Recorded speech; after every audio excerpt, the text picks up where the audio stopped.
Hi friends, കുറച്ച് ദിവസമായിട്ട് നിങ്ങളോട് ഒരു കാര്യം ചോദിക്കണം എന്ന് ഇങ്ങനെ മനസ്സിലിങ്ങനെ തോന്നുന്നുണ്ടായിരുന്നു.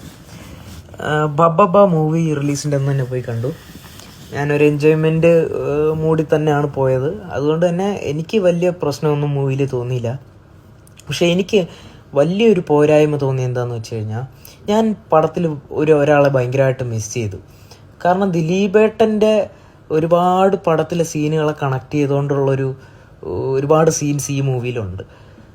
ഒരുപാട് പഴയ പടങ്ങളെല്ലാം, നമ്മുടെ CID മൂസ എല്ലാം, അങ്ങനെയുള്ള കുറേ പടങ്ങളുടെ റെഫറൻസ് ഇതിലുണ്ട്. പക്ഷേ എനിക്ക് ഒരാളെ ഭയങ്കരമായിട്ട് ഈ പടത്തിൽ മിസ് ചെയ്തു. പുള്ളിയെ വിളിച്ചിട്ട് അഭിനയിക്കാൻ വരാഞ്ഞതാണോ അതോ പുള്ളിയെ വിളിക്കാഞ്ഞതാണോ? കാരണം ദിലീപുമായിട്ട് ഏറ്റവും കൂടുതൽ കോമ്പിനേഷൻ കോമഡി ചെയ്തിട്ടുള്ള ഒരാളെ, സലീം കുമാർ ഏട്ടനെ വരെ ഇതിൽ ഈ പടത്തിൽ വിളിച്ചിട്ടുണ്ട്, മറ്റേ മീശ മാധവൻ്റെ ക്യാരക്ടർ.